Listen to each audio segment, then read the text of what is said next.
देखिए बेटा, आज का हमारा जो टॉपिक है वो टॉपिक चल रहा था हमारा पहले से ही, सरयू गद्य खंड का अध्याय 14 मिठाई वाला कहानी है ये भगवती प्रसाद वाजपेयी की। इसमें हमने आपको बताया एक खिलौने वाले के की ज़िंदगी के बारे में कि वो किस प्रकार से जो है खिलौने बेचता था और कभी मुरली बेचता था, कभी मिठाई बेचता था। और आदमी जब अपनी पीड़ा को संसार से जोड़ लेता है तो वह विश्व के साथ उसका एकाकार हो जाता है। हमने पहली कहानी में आपको बताया कि बड़े मादक स्वर में खिलौने वाला खिलौने बेच जाता था। रोहिणी के बच्चे जो थे उन्होंने खिलौने लिए। रोहिणी ने उनसे पूछा किस प्रकार से कितने में ये खिलौने लिए। उसके बाद 6 महीने बाद नगर भर में 2-4 दिनों से एक मुरली वाले के आने का जो है समाचार फैल गया था। सभी लोग कहने लगे भाई वाह, मुरली बजाने में तो वह उस्ताद है। मुरली बजाकर गाना सुनाकर मुरली बेचता था और वो भी 2-2 पैसे में। भला लोग बातें करते थे कि भला इसमें उसे क्या मिलता होगा।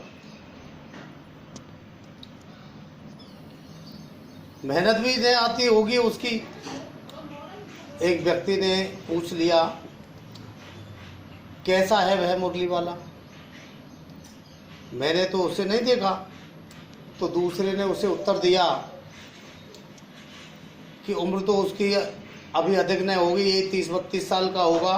गोरा युवक है, लंबा पूरा, बीकानेरी साफा बांधता है। बीकानेरी साफा बांधता है। वही तो नहीं जो कि वो पहले खिलौने बेचता था। इस प्रकार से दूसरे ने कहा। तो दूसरे ने पूछा क्या वह पहले खिलौने बेचा करता था। हाँ कि पहले आकर के खिलौने बेचा करता था। प्रतिदिन इसी तरह उस मुरली वाले की चर्चा होती। प्रतिदिन नगर की प्रत्येक गली में उसका मादक मृदुल स्वर सुनाई पड़ता। बच्चों को बहलाने वाला मुरलिया वाला। रोहिणी ने भी मुरली वाले का वह स्वर सुना। तुरंत ही उसे खिलौने वाले का स्मरण हुआ, क्योंकि खिलौने वाला भी इस प्रकार से उसी मधुर स्वर में बेचता था। उसने मन ही मन कहा खिलौने वाला भी इसी तरह गा गा कर के खिलौने बेचा करता था। रोहिणी उठ कर के जो है अपने पति विजय बाबू के पास गई। उनसे कहा कि जरा उस मुरली वाले को बुलाओ तो चुन्नू मुन्नू के लिए ले लूं। क्या पता वह फिर इधर आए न आए। पूरी शक्ल दिखाना।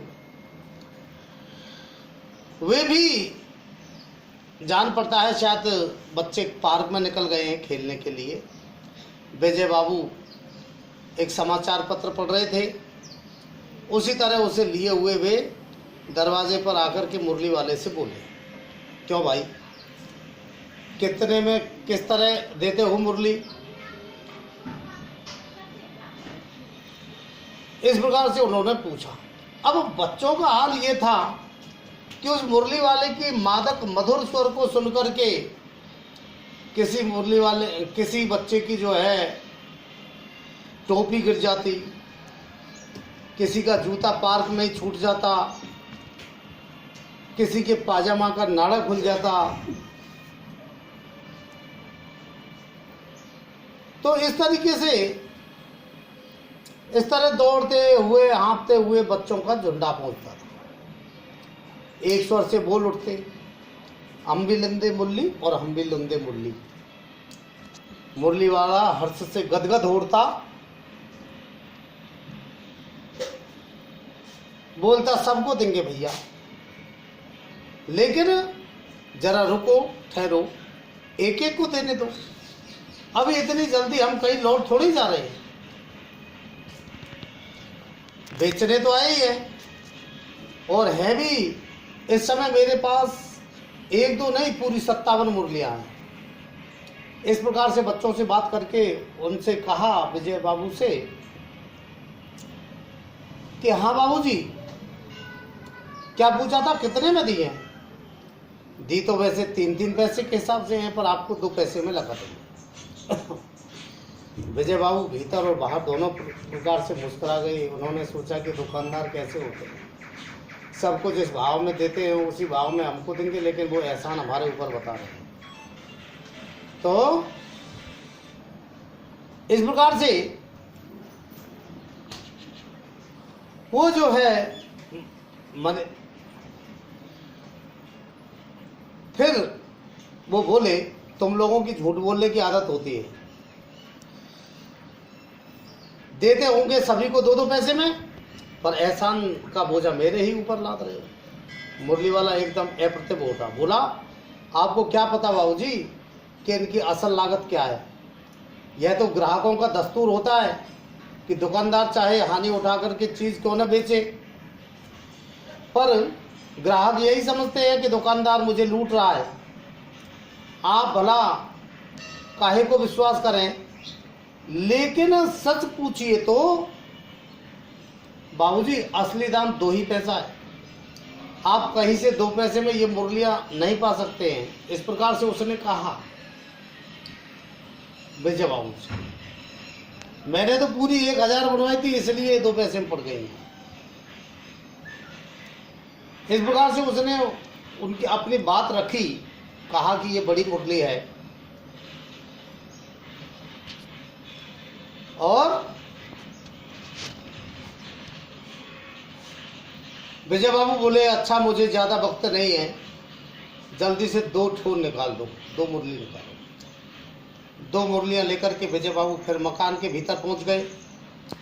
मुरली वाला देर तक उन बच्चों के झुंड में जो है मुरलियाँ बेचता रहा। उसके पास कई रंग की मुरलियाँ थी। बच्चे जो रंग पसंद करते मुरली वाला उसी रंग की मुरली निकाल लेता था।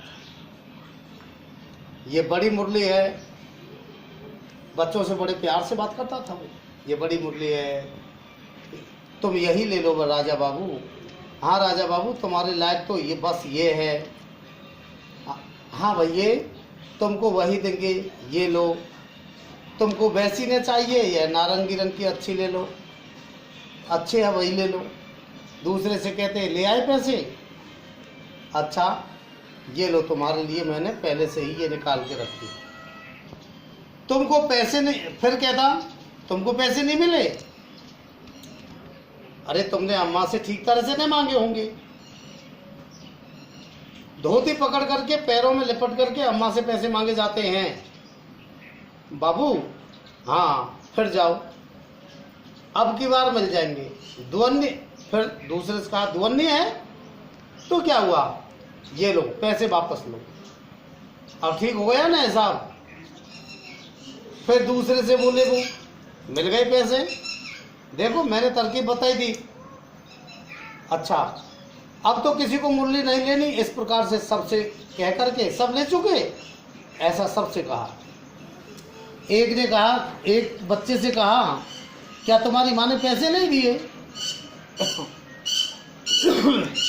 कि नहीं। अच्छा तुम भी लो, उसको फ्री में दे गया। अच्छा तो अब मैं जाता हूँ, चलता हूँ।